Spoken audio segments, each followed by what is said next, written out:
हर हर महादेव। अभी हम बहुत नियरेस्ट कोई पार्क में बैठे हुए हैं प्रयागराज में, और अपने महाकुंभ के दर्शन कर लिए हैं, स्नान कर लिए हैं, सब कुछ हो गया हमारा। तो ये वीडियो एक छोटी सी आपके लिए टूर गाइड है कि आप सबसे इजीएस्ट वे में कैसे स्नान कर सकते हो।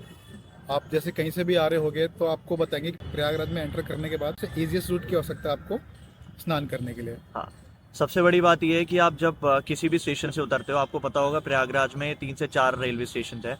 एक प्रयागराज, एक सूबेदारगंज और 2 और हैं। तो आप कहीं से भी उतरते हो, आपके लिए फ्री बस सेवा अवेलेबल है। तो वो बस जो आपको उतारेगी, वो एक सर्टेन स्पॉट पे उतार देगी, पूरा नहीं लेके जाएगी। 12 किलोमीटर अगर आप सूबेदारगंज से हो या प्रयागराज से हो तो वहाँ से 10 से 12 किलोमीटर पड़ता है स्टेशन। तो वहाँ से आधे रास्ते तक आपको बस उतार देगी। उसके बाद आपको ना रिक्शे चेंज करने पड़ेंगे। जहाँ बस उतरेगी ना हाँ। तो आपको एटलीस्ट 2 रिक्शे चेंज करने पड़ेंगे। अगर डायरेक्ट मिल गया तो अच्छी बात है, नहीं तो आपको 2 एटलीस्ट रिक्शे चेंज करने पड़ेंगे।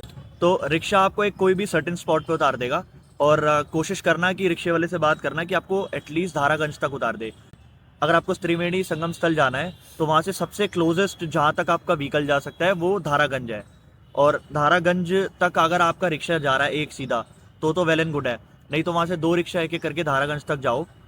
उसके बाद धारागंज पे पहुंचने के बाद धारागंज में भी वहाँ पे बहुत सारे घाट पड़ते हैं।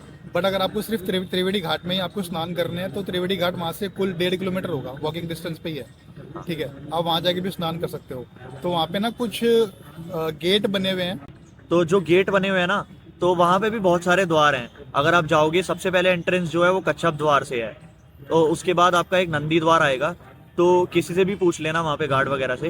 नंदी द्वार से अगर आप एंटर करते हो तो सबसे क्लोजेस्ट जो घाट पड़ेगा ना, हमने जो कल स्नान किए थे 13 जनवरी को, रात को हमारे स्नान हो पाए थे, और हमने जो स्नान किया था वो 7 नंबर गेट से किया था।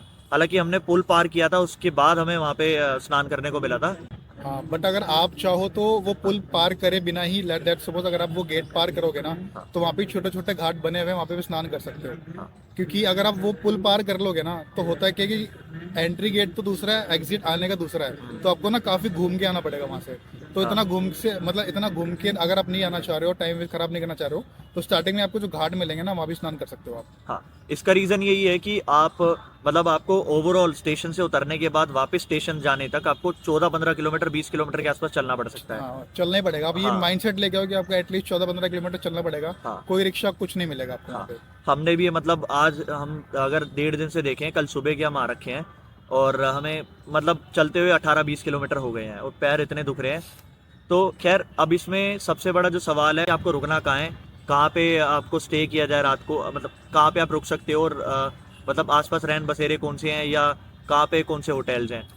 या तो अगर आप त्रिवेणी घाट के आसपास ही रुकना चाह रहे हो ना तो वहाँ पे बहुत सारे घाट हैं। ऊपर से उसके पास ही टेंट सिटी बनी हुई है। हाँ। तो टेंट सिटी में तो काफ़ी मतलब एक्सपेंसिव है। वहाँ पे तो हाँ। 15,000 से स्टार्टिंग है टेंट, और 50,000 से 1 लाख तक जाते हैं। जो कि मतलब बंदा हर कोई अफोर्ड नहीं कर पाता।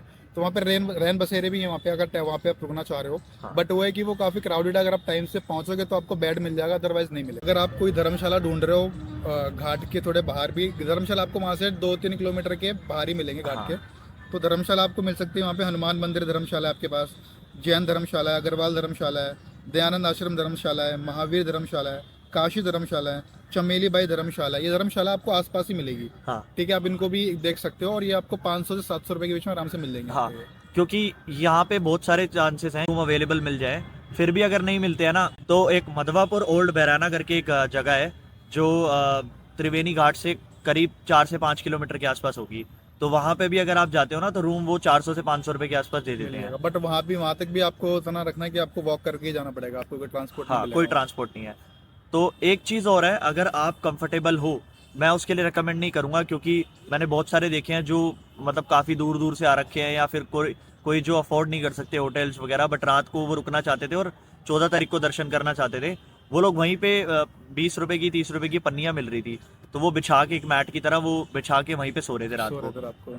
वो रिकमेंडेबल इसलिए नहीं है क्योंकि रात को इतनी हवाएं चलती हैं वहाँ पे, इतनी ठंड है वहाँ पे। तो हाँ, प्लस एक दूसरा की थोड़ी सेफ्टी कंसर्न भी है आपके सामान की। अगर आप सामान लेके आ रहे हो काफी ज्यादा ना, अगर आप वहाँ पे सो रहे हो, आसपास सामान है आपके, तो आपके दिमाग में ये चीज रहेगी यार मेरा सामान चोरी ना हो जाए, कोई लेना जाए, तो अपना आराम से रेस्ट भी नहीं कर पाओगे और सामान भी सिक्योर नहीं रहेगा। हाँ। तो वो रिकमेंड नहीं करते हम लोग। तो अब बात करते हैं कि आप स्थल में डुबकी लगाने के बाद कहाँ कहाँ जा सकते हो, कौन से मंदिरों के दर्शन कर सकते हो। तो सबसे पहले जो इम्पोर्टेंट चीज़ है ना, आप अगर स्थल में डुबकी लगा लेते हो तो ऐसा मानना है कि बड़े हनुमान जी का जो मंदिर है वहाँ पे अगर आप दर्शन करते हो तो तब आपकी वहाँ पे पूरी होती है। हाँ, अगर आप दर्शन नहीं करते तो आपने हाँ। जो स्नान किया है तो वो भी पूरा नहीं होता है। हाँ, तो स्नान के बाद दर्शन जरूर कीजिएगा। दर्शन करना एक बार। और लेकिन इसमें एक नेगेटिव पॉइंट ये है कि आज 14 तारीख है, मकर संक्रांति है। तो आप जब जैसे ही मंदिर में दर्शन करने के लिए निकल रहे थे तो वहाँ पे अनाउंसमेंट हो गई कि आज मंदिर बंद कर दिया गया है। अब इसका सीधा सा रीज़न यही है कि बहुत करोड़ों लोग आ रखे हैं, लाखों करोड़ों। तो मंदिर की जो सुविधा है वो इतनी कैपेबल नहीं है कि वो करोड़ लोगों को केटर कर पाए एक कैटर बार। कर पाए। और हाँ। ये सिर्फ आज के लिए था क्योंकि आज मकर हाँ। संक्रांति भी थी प्लस ट्यूसडे भी था। हाँ। तो इस चक्कर में आज टेम्पल बंद है, लेकिन कल से वो नॉर्मल जो जैसे खुलता है वो कल से खुलेगा वो। खुलेगा। और कोशिश करना, अगर आपके टाइम पे अगर आप 29 जनवरी को या दूसरे कोई शाही स्नान में आ रहे हो तो कोशिश करना कि अगर नहीं भी आपको अपॉर्चुनिटी मिलती वहाँ पे जाने की तो बाहर से वहाँ से दर्शन करके ज़रूर निकलना वहाँ से। तो अब आते हैं इसके बाद कौन कौन से ऐसे मंदिर हैं, कौन कौन से स्थल है जहाँ पे आप जा सकते हो। जैसे मैंने बताया कि बड़े हनुमान जी का मंदिर, इसके बाद श्री आदि शंकर विमान मंडपन मंदिर जा सकते हो। इसके साथ ही अक्षय वट वृक्ष है, एक नैनी पुल है, अलोप शंकरी देवी जी का मंदिर है, वहाँ पे आप जा सकते हो, वहाँ की बहुत मानता है। और भारद्वाज पार्क है एक, और एक शिवालय पार्क है। तो आसपास की अट्रैक्शंस हैं और ये कुछ टेम्पल्स हैं जहाँ पे आप जा सकते हो। ठीक है, तो ये कुछ चीज़ें थी जो आपको मतलब दिमाग में रखनी जाने से पहले। और कुछ चीज़ें और बताना चाहेंगे आपको कि आप ना हो सके तो जितना हो सके सामान ना कम लेके चलना। और जितना मतलब जैसे कि अगर आपको यहाँ एक्चुअल में बताऊँ ना कि यहाँ पे घाट के अलावा, स्नान के अलावा और आसपास घूमने के लिए ना आपको मैक्स टू मैक्स एक दिन चाहिए होगा। हाँ। क्योंकि अगर आप नेक्स्ट डे लेके चलोगे ना तो आसपास घूमने के लिए कुछ भी नहीं है यहाँ पे। कुछ भी नहीं है। तो एक दिन इनफ रहेगा आपको अच्छे से घूमने के लिए, अगर आप पूरा दिन निकालना चाह रहे हो। क्योंकि आपको चलना भी काफ़ी पड़ेगा। तो आप 2 दिन की थकने के बजाय आप एक ही दिन थक लो, ज़्यादा बेटर आपके लिए। सही बात है, पूरे एग्जॉस्ट हो जाओगे तो उसका फिर कोई फ़ायदा भी नहीं है। तो अभी यही बोलेंगे कि आप आओ और दर्शन करो। एक बार आपके जीवन में मौका मिलेगा आपको 144 साल में। तो आओ, अभी पूरा 1.5 महीना पड़ा है और बहुत सारे 4 से 5 अभी शाही स्नान रह रहे हैं ना। स्नान रह गया, हाँ। 5 रह गया आराम से। और लास्ट होगा महाशिवरात्रि पे। तो अपना आओ, दर्शन करो, स्नान करो और अच्छा सा अपने एक मेमोरी लेके जाओ जीवन में। क्योंकि हमारे लिए भी एक once on life time opportunity है, हम भी मेमोरी लेके जा रहे हैं। हाँ। तो ये चीज़ है कि हम ये खुद फील कर रहे हैं। लेट्स सपोज अब तो दोबारा होने वाली चीज़ नहीं है, हम लोगों से बता ही सकते हैं अपने मुंह से। हमने इसके ऊपर एक पूरा प्रॉपर व्लॉग भी बना रखा है महाकुंभ का। तो आशा है वो भी आप देखना, वो भी आपको अच्छा लगे। तो ठीक है, चलिए इसी के साथ आपसे विदा लेते हैं। तो हर हर महादेव।